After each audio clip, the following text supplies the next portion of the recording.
We all feel regret. We all have experienced regret, and regret has really impacted all of our lives. Now, what does it actually mean? Hold up, let's pull up the definition. Regret is to feel sad, repentant, or disappointed over something that one has done or failed to do so. And you know, this word regrets, applying it to Honkai Star Rail has me thinking about all of my life choices. Do I regret playing Honkai Star Rail? That is the question that I want to answer, and to be honest, I don't really think I regret playing the game. But that doesn't mean I like the game, but I don't regret playing it. To regret is to feel sad, repentant. What's repentant mean? Expressing feeling sincere regret or remorse. Okay. I'm not really disappointed in myself. I'm just really striving to get out of this, okay? Because one would say that if you do not like the video game you were playing, why don't you just quit the video game and never play it ever again? Oh, maybe all of your problems will be solved once you just quit. But the thing is, I can't just quit Honkai Star Rail. It's like asking someone to quit gambling or asking someone to quit methamphetamine, because Honkai Star Rail is less a game and it's more of a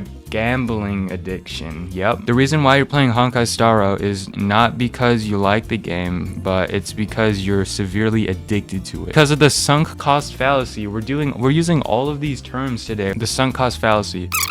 Even when it is clear that abandonment would be more beneficial. So yeah, like, do you think playing Honkai Star Rail is benefiting your life in a major way? Do you think playing this game will cause anti-turmoil in your life? What does that even mean? And I would have to say it's not really doing that for me, to be honest. But I've sunk in too much hours into this game, too many days of my life. And it's also incorporated heavily into my routine. Alongside brushing my teeth and alongside showering, alongside eating food that I need to live, logging into Honkai Star Rail and doing my dailies is literally a part of my life. It's a way of life for me. And like, you know, if you were to like suddenly take away the action of brushing your teeth from your life, I would have to say that that would negatively affect you so much. So yeah, that's where I'm at right now. And let's see what everyone else in the Otis parasocial is at in terms of living, because I asked them to, you know, give me some deep and inspiring questions. And I'm honestly really excited to see what these people have.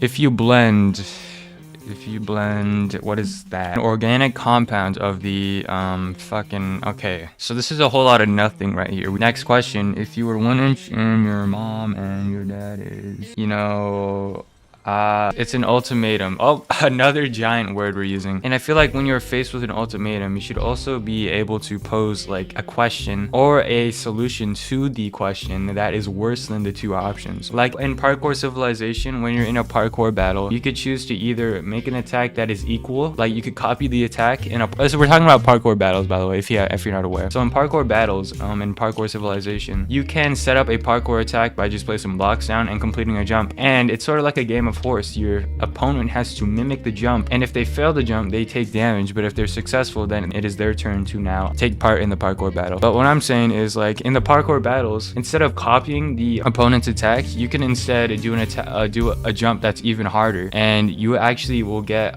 priority over their attack. And that's sort of how parkour battles go. Applying that to this situation, he's hitting me with two heavy hitters. Like, if you are 1 inch in your mother and your dad, okay, why did I read that? He's giving me two horrible options, and he's just letting me go. And if we compare this to a parkour battle, then you could surely just choose a question or make up a question of your own that is worse than the options. So to answer this question, I would have to say that I would blow my brains out with a shotgun at that moment. Next question, what other questions do we have? Let's instead talk about a story of an earlier time in my life. Okay, so context.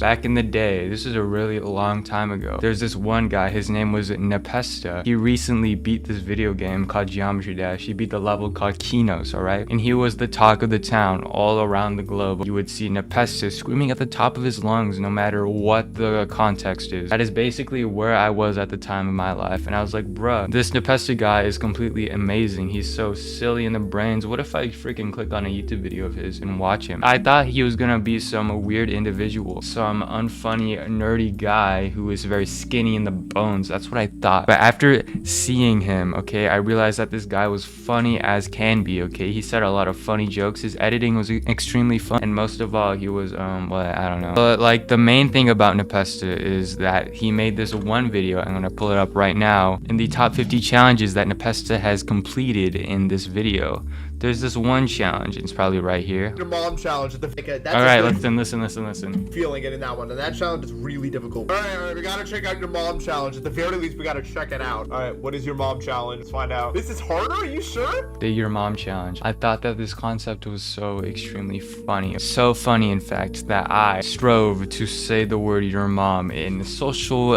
in situations. For example, when talking with my peers, I would be like, your mom. I basically invented the word your mom in my area, which was very isolated. We didn't have the internet where I lived back then. What we had was mud puddles, fencing to keep the homeless out, and fried rice on the inside. It was very underdeveloped, and I brought your mom into the civilization. By the way, it's just school. It's not anything special. I don't know why I'm not saying that. After my friend, after he won a reward, alright, or an award of sorts, he received a thank you message from, okay, wait, I'm remembering now. This is actually good, okay. He received a thank you message from one of his teachers in freaking the Google chats or whatever, like an email. What I did after I saw this message was I clicked on reply, alright, I started to reply to the message, and then I wrote the word your mom into the message bar. And after I did that, this was a smooth operation, by the way, I nudged my friend on the shoulder and I told him, hey, press enter on your computer so that he would send the message. But he didn't actually see it. He didn't know what was happening. And he pressed enter on the keyboard. He sent the word your mom to this random teacher who was honestly very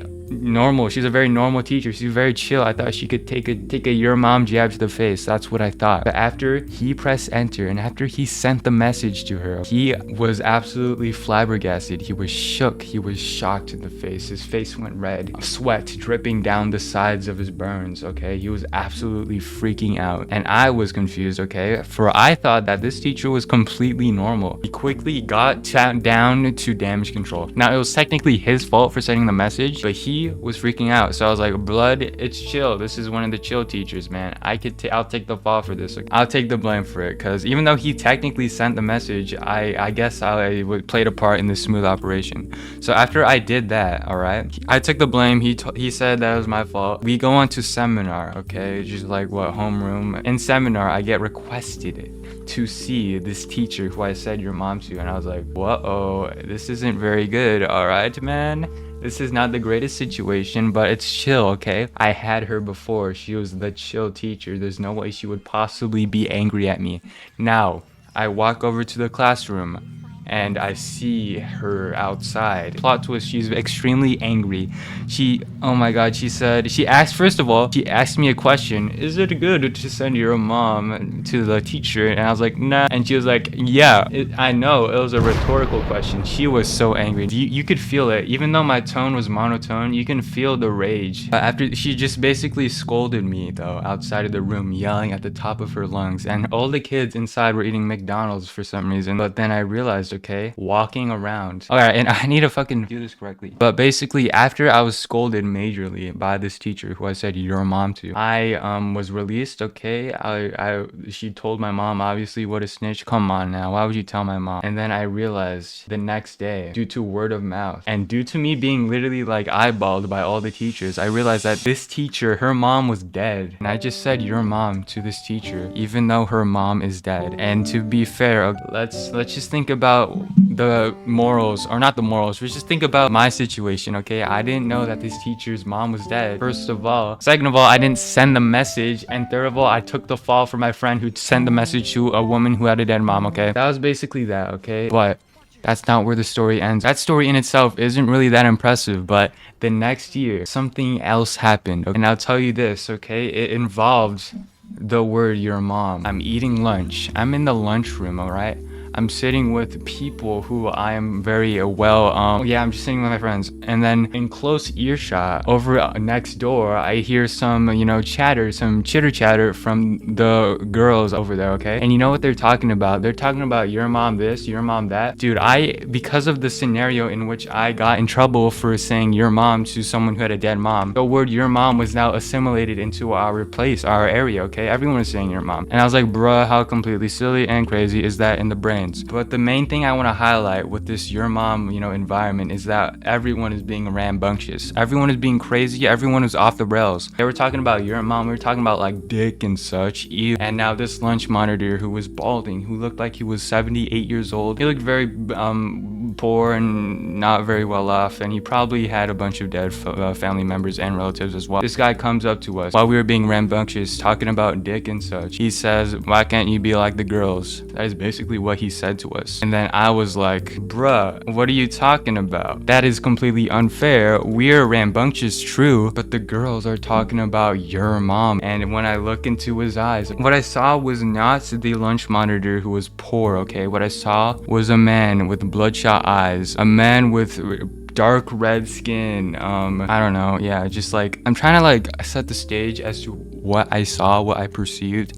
But basically, this guy was just like angry. He didn't understand any of the words that I said, but he heard the word "your mom" from me. He heard that word and something snapped in him, and he was like shaking me, I think. I don't know if that's true, but then I hear what he's saying now. He heard what I said. He heard "your mom," and he began to tell a story, okay, about how his mom is also dead. And in the span of 2 years, I have said the word "your mom" to 2 people who had dead moms, and because I did that to these 2 motherless individuals, you know, I was persecuted by them, persecuted majorly. But yeah, that's basically it. I don't even think I told that very well. I told that horribly. It was a silly coincidence, and I